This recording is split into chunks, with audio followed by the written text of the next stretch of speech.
সালাম, শুভেচ্ছা ও স্বাগতম। আমি মিল্টন। আজ আপনাকে নিয়ে যাচ্ছি ইতিহাসের এই দিনে পৃথিবীর কোথায় কি ঘটেছিল, এই দিনের তাৎপর্য ও বিশেষত্ব এবং এই দিনের ঐতিহাসিক ঘটনা ও রটনা যা পৃথিবীকে বদলে দিয়েছে তা জানতে। চলুন পৃথিবীর ইতিহাসে এই দিনে কোথায় কি ঘটেছিল তা এক নজর দেখে আসি। আজ 22শে ডিসেম্বর। প্রথমেই পৃথিবীর ইতিহাসে এই দিনের আলোচিত, সমালোচিত এবং বিখ্যাত সব ঐতিহাসিক ঘটনা ও রটনা জেনে নেই। 1693 সালের 22শে ডিসেম্বর, এই সময়টিতে ইতালির সিসিলি দ্বীপে ইতিহাসের অন্যতম ভয়াবহ ভূমিকম্প আঘাত হানে। রিক্টার স্কেলে এর তীব্রতা ছিল আনুমানিক 7.4। এই প্রলয়নকারী ভূমিকম্পে সিসিলির অন্তত 70টি শহর ও গ্রাম ধূলিসাৎ হয়ে যায় এবং প্রায় 60,000 মানুষ প্রাণ হারান। এই ঘটনার পর সিসিলির স্থাপত্য শৈলীতে এক আমূল পরিবর্তন আসে, যা বর্তমানে সিসিলিয়ান বারক শৈলী নামে পরিচিত।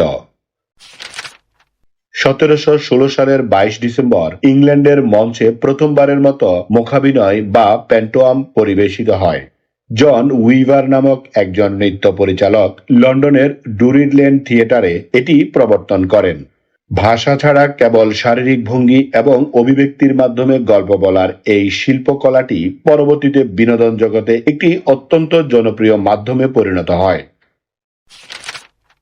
1965 সালের 22শে ডিসেম্বর বেলজিয়াম সরকার দেশটির অর্থনৈতিক পুনর্গঠনের অংশ হিসেবে 6টি বড় কয়লা খনি বন্ধ করে দেওয়ার সিদ্ধান্ত নেয়। এটি ছিল দেশটির জ্বালানি নীতিতে এক বড় পরিবর্তন। তবে এই সিদ্ধান্তের ফলে হাজার হাজার খনি শ্রমিক কর্মহীন হয়ে পড়েন, যা পরবর্তীতে দেশ জুড়ে ব্যাপক শ্রমিক আন্দোলন এবং সামাজিক অস্থিরতার জন্ম দিয়েছিল। 1971 সালের 22শে ডিসেম্বর অস্ট্রিয়ার কূটনীতিক কুর্ট ওয়াল্ডহেইম জাতিসংঘের চতুর্থ মহাসচিব হিসেবে নির্বাচিত হন। তিনি ইউথ হান্টের স্থলাভিষিক্ত হয়েছিলেন। তার মেয়াদে তিনি ভিয়েতনাম যুদ্ধ, মধ্যপ্রাচ্য সংকট এবং সাইপ্রাস সমস্যার মতো বড় বড় আন্তর্জাতিক চ্যালেঞ্জ মোকাবেলায় সক্রিয় ভূমিকা পালন করেন। 1971 সালের 22শে ডিসেম্বর বাংলাদেশের ইতিহাসে এক অবিস্মরণীয় দিন। এই দিন স্বাধীন বাংলাদেশের অস্থায়ী সরকার মেহেরপুরের মুজিবনগর থেকে রাজধানী ঢাকায় স্থানান্তরিত হয়। তাজউদ্দিন আহমেদ প্রধানমন্ত্রীর দায়িত্ব গ্রহণ করেন এবং তার নেতৃত্বে মন্ত্রিপরিষদ ঢাকায় এসে প্রশাসনিক কাজ শুরু করেন। এটি ছিল স্বাধীন বাংলাদেশের বেসামরিক শাসনের আনুষ্ঠানিক যাত্রা। 1972 সালের 22শে ডিসেম্বর স্বাধীনতার এক বছর পূর্তিতে বঙ্গবন্ধু শেখ মুজিবুর রহমান শহীদ বুদ্ধিজীবী স্মৃতিস্তম্ভের ভিত্তিপ্রস্তর স্থাপন করেন। 71-এর বিজয়ের ঠিক আগে পাকিস্তানি বাহিনী ও তাদের দোসরেরা এদেশের শ্রেষ্ঠ সন্তানদের হত্যা করেছিল। তাদের ত্যাগের স্মরণে এবং পরবর্তী প্রজন্মের কাছে তাদের বীরত্ব গাথা পৌঁছে দিতেই বঙ্গবন্ধু শেখ মুজিবুর রহমান এই স্মৃতিস্তম্ভ নির্মাণের উদ্যোগ নেন। 1986 সালের 22শে ডিসেম্বর বাংলাদেশের প্রাকৃতিক সম্পদের ইতিহাসে এক নতুন দিগন্ত উন্মোচিত হয়। এই দিন সিলেটের হরিপুরে প্রথমবারের মতো তেলের খনি আবিষ্কৃত হয়। এটি ছিল বাংলাদেশের একমাত্র উৎপাদনক্ষম তেল খনি।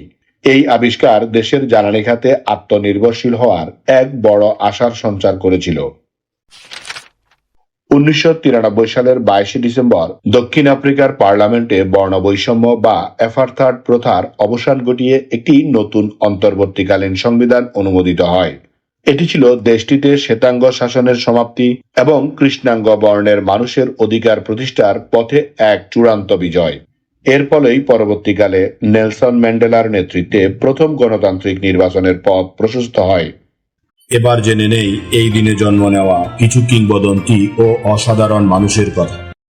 19 শতকের বিশিষ্ট বাঙালি হিন্দু ধর্মগুরু রামকৃষ্ণ পরমহংসের পত্নী ও সাধন সঙ্গী এবং রামকৃষ্ণ মঠ ও মিশনের সংঘজননী শ্রী সরদা দেবী 1853 সালের 22শে ডিসেম্বর জয়রামবাটি গ্রামে জন্মগ্রহণ করেন। অনুগামীদের কাছে তিনি শ্রী শ্রী মা নামেই সমধিক পরিচিত। তিনি কেবল একজন গৃহিণী ছিলেন না, বরং রামকৃষ্ণের আধ্যাত্মিক উত্তরাধিকারকে বয়ে নিয়ে যাওয়ার মূল শক্তি ছিলেন। তার অসীম ধৈর্য, মাতৃত্বসুলভ ভালোবাসা এবং সরল জীবন দর্শন অগণিত মানুষের জীবনকে আলোকিত করেছে। জাতি ধর্ম নির্বিশেষে সকলের প্রতি তার সহমর্মিতা আজও রামকৃষ্ণ মিশনের মূল আদর্শ হিসেবে বিবেচিত হয়। ভারতের ইতিহাসের অন্যতম শ্রেষ্ঠ এবং প্রতিভাবান গণিতবিদ শ্রীনিবাস রামানুজন 1887 সালের 22 ডিসেম্বর ভারতে জন্মগ্রহণ করেন। কোনো প্রথাগত উচ্চশিক্ষা ছাড়াই তিনি গণিতের জটিল সব শাখা যেমন সংখ্যাতত্ত্ব, অসীম ধারা, উপবৃত্তীয় আপেক্ষিক নিয়ে মৌলিক কাজ করে গেছেন। তার অবিশ্বাস্য মেধায় মুগ্ধ হয়ে বিখ্যাত গণিতবিদ G.H. হার্ডি তাকে ক্যামব্রিজ বিশ্ববিদ্যালয়ে নিয়ে যান। রামানুজনের নোটবুকগুলো আজও আধুনিক গণিতবিদদের জন্য গবেষণার এক অপুরন্ত উৎস। তার সম্মানে ভারতে এই দিনটিকে জাতীয় গণিত দিবস হিসেবে পালন করা হয়। ভারতীয় বাঙালি থিয়েটার, চলচ্চিত্র ও টেলিভিশন অভিনেতা এবং নাট্যকার মনোজ মিত্র 1938 সালের 22 ডিসেম্বর সাতক্ষীরা জেলার দুলিহর গ্রামে জন্মগ্রহণ করেন। তার কালজয়ী নাটক বাঞ্ছারামের বাগান বাংলা নাট্য সাহিত্যে এক মাইলফলক, যেখানে হাস্যরসের আড়ালে সমাজ ও শোষণের এক গভীর চিত্র ফুটে উঠেছে। মঞ্চ অভিনয়ের পাশাপাশি তিনি বহু জনপ্রিয় চলচ্চিত্রে অভিনয় করেছেন এবং তার শক্তিশালী চিত্রনাট্য ও সংলাপের জন্য তিনি একাধিক পুরস্কারে ভূষিত হয়েছেন। অস্ট্রেলিয়ান মডেল, টেলিভিশন উপস্থাপক এবং উদ্যোক্তা জেনিফার হকিংস 1983 সালের 22 ডিসেম্বর নিউ সাউথ ওয়েলসে জন্মগ্রহণ করেন। তিনি 2004 সালে মিস ইউনিভার্স জয় করেন। মিস ইউনিভার্স প্রতিযোগিতায় জয়ের পর তিনি বিশ্বজুড়ে ব্যাপক পরিচিতি লাভ করেন। পরবর্তীকালে তিনি মডেলিং এবং ফ্যাশন জগতের পাশাপাশি একজন সফল ব্যবসায়ী হিসেবেও নিজেকে প্রতিষ্ঠিত করেছেন। অস্ট্রেলিয়ার জনপ্রিয় reality show Australia's next top model এর উপস্থাপক হিসেবেও তিনি দীর্ঘকাল কাজ করেছেন এবং বর্তমান প্রজন্মের মডেলদের কাছে তিনি এক অনুপ্রেরণার নাম। স্মরণ করছি এই দিনে চলে যাওয়া কিছু কিংবদন্তি ও অসাধারণ মানুষের কথা। ইতালীয় চিত্রশিল্পী জিওভান্নি ফ্রান্সিসকো বারবিয়েরি 1666 সালের 22 ডিসেম্বর মৃত্যুবরণ করেন। তার তুলির ছোঁয়ায় আলো ছায়ার যে অপূর্ব খেলা ফুটে উঠত তা তৎকালীন শিল্পকলায় নতুন মাত্রা যোগ করেছিল। তার আঁকা ধর্মীয় ও পৌরাণিক ছবিগুলো আজও ইতালির বিভিন্ন গির্জা এবং ইউরোপের নামকরা জাদুঘরগুলোতে সংরক্ষিত আছে। কলকাতার শোভাবাজার রাজ পরিবারের প্রতিষ্ঠাতা এবং কলকাতায় প্রথম দুর্গাপূজার সূচনাকারী রাজা নবকৃষ্ণদেব 1797 সালের 22 ডিসেম্বর মৃত্যুবরণ করেন। তিনি লর্ড ক্লাইভের দোভাষী ও পরামর্শদাতা হিসেবে কাজ করেছিলেন। তবে ইতিহাসের পাতায় তিনি সবচেয়ে বেশি স্মরণীয় হয়ে আছেন 1757 সালে তার শোভাবাজার রাজবাড়িতে মহাসমারোহে দুর্গাপূজার সূচনা করার জন্য, যা কলকাতার প্রথম পারিবারিক বারোয়ারি পূজা হিসেবে গণ্য করা হয়। ব্রিটিশ বিরোধী স্বাধীনতা আন্দোলনের বিপ্লবী নেতা এবং আন্তর্জাতিক খ্যাতিসম্পন্ন বুদ্ধিজীবী তারকনাথ দাস 1958 সালের 22 ডিসেম্বর মৃত্যুবরণ করেন। তিনি বিদেশ থেকে ভারতের স্বাধীনতার জন্য জনমত গড়ে তুলতে গুরুত্বপূর্ণ ভূমিকা পালন করেন। উত্তর আমেরিকায় অবস্থানকালে তিনি ফ্রি হিন্দুস্তান পত্রিকা প্রকাশ করেন এবং গদর পার্টির অন্যতম প্রধান সংগঠক হিসেবে কাজ করেন। তিনি কেবল একজন বিপ্লবী ছিলেন না, বরং রাষ্ট্রবিজ্ঞান ও আন্তর্জাতিক সম্পর্কের ক্ষেত্রে একজন প্রাজ্ঞ পণ্ডিত ছিলেন। নোবেল বিজয়ী আইরিশ সাহিত্যিক স্যামুয়েল বেকিট 1989 সালের 22 ডিসেম্বর মৃত্যুবরণ করেন। তার সবচেয়ে বিখ্যাত নাটক ওয়েটিং ফর গোডো বিশ্ব নাট্য সাহিত্যের মোড় ঘুরিয়ে দিয়েছিল। অবাস্তববাদী বা অ্যাবসার্ড নাট্যধারার মাধ্যমে তিনি মানুষের অস্তিত্বের সংকট এবং জীবনের অর্থহীনতাকে এক অনন্য শৈল্পিক রূপ দিয়েছিলেন। পূর্ব পাকিস্তানের গভর্নর মির্জা নুরুল হুদা 1991 সালের 22 ডিসেম্বর মৃত্যুবরণ করেন। তিনি পাকিস্তান আমলে অর্থমন্ত্রী হিসেবে দায়িত্ব পালন করেছেন। পরবর্তীকালে স্বাধীন বাংলাদেশে তিনি উপরাষ্ট্রপতির দায়িত্ব পালন করেন। একজন দক্ষ প্রশাসক ও অর্থনীতিবিদ হিসেবে তিনি শিক্ষা ও উন্নয়নমূলক কাজে গুরুত্বপূর্ণ ভূমিকা রেখেছেন। 1991 সালের 22 ডিসেম্বর এই বিশিষ্ট রাষ্ট্রচিন্তাবিদ ও শিক্ষাবিদ পরলোক গমন করেন। চট্টগ্রাম যুব বিদ্রোহের ফিল্ড মার্শাল গণেশ ঘোষ 1992 সালের 22 ডিসেম্বর মৃত্যুবরণ করেন। 1930 সালের চট্টগ্রাম অস্ত্রাগার লুণ্ঠনে তিনি বীরোচিত ভূমিকা পালন করেছিলেন। এই অভিযানের সময় তাকে ফিল্ড মার্শাল হিসেবে দায়িত্ব দেওয়া হয়েছিল। আন্দামান দ্বীপে দীর্ঘ কারাবাস শেষে মুক্তি পেয়ে তিনি বামপন্থী রাজনীতির সাথে যুক্ত হন এবং পশ্চিমবঙ্গ বিধানসভা সদস্য হিসেবেও কাজ করেন।